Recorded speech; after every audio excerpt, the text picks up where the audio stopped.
Horror presents Boca. Rick Coleman had been running swamp tours for 15 years. He knew every turn in the mangrove tunnels, every bend in the black water. With his partner Javi Alvarez, they hauled tourists, birdwatchers and hunters through the Florida backwaters day after day. But that spring something in the swamp changed. It started small. Dead gators. Big ones too. Rick and Javi first noticed when they spotted a 14-footer floating belly up in the sawgrass, its body torn open, bones crushed like matchsticks. Territorial fight, the game wardens shrugged. But Rick had seen plenty of gator fights. They didn't leave bite marks like this. Then came the manatees. Gentle, slow creatures, found shredded in the mangroves, bellies ripped, crescent-shaped wounds gouged deep. One had its head missing entirely. "It's sharks," said the news. But sharks don't hunt in shallow mangrove tunnels. Rick's grandmother, a sharp old Seminole woman, pulled him aside one evening when he visited her with Javi. "You boys stay out of that water at night," she warned, her voice thin and shaking. "If you hear the water whisper when there's no wind, you run. If you see the birds vanish and the gators lie still, you run. And if you hear the sound of chewing, slow, wet chewing, you pray, boy, because Boca is awake." Rick had laughed back then. Javi too, not for long. His grandmother told them of Boca, the mouth.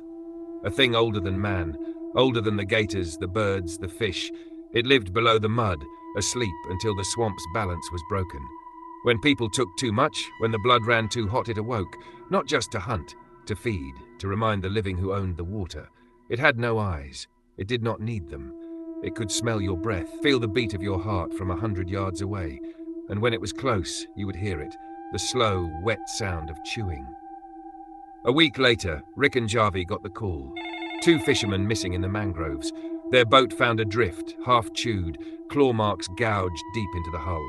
The sheriff wanted to close the area, but Rick knew they'd get there first. They went out under a moonless sky, gliding through the dark water, their boat's motor cut to silence. Only the insects buzzed and the occasional heron's wings rustled overhead. But as they drifted deeper, the swamp began to quiet. No frogs, no birds, not even the hum of mosquitoes, just the soft whisper of water moving. Javi knelt to check the waterline and froze. Rick turned just in time to see something massive break the surface ahead. It rose in utter silence. Taller than the mangrove trees, its slick, rotting body coated in barnacles and long, kelp-like tendrils. Its limbs were long and jointless like wet branches, ending in twisted claws that gripped the mud and roots. Its head, if it could be called that, was just a wide, gaping ring of teeth, like a lamprey but huge, pulsating and gnashing, its inner mouth lined with smaller circular jaws, gnawing constantly. It had no eyes. It didn't need them. It turned toward them, the maw opening wider, gnashing in slow, wet circles. Rick lifted his shotgun, but Javi pulled him back, eyes wide, whispering, "It can hear you, don't move." But it was too late. The maw lunged, its body folding like wet rope, surging across the water with impossible speed.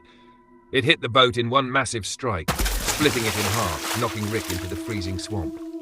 Underwater, Rick saw Javi thrashing, screaming soundlessly, before a long, clawed limb wrapped around him and pulled him down. Rick kicked, clawed, slammed his fists against the water, but Javi vanished into the black below.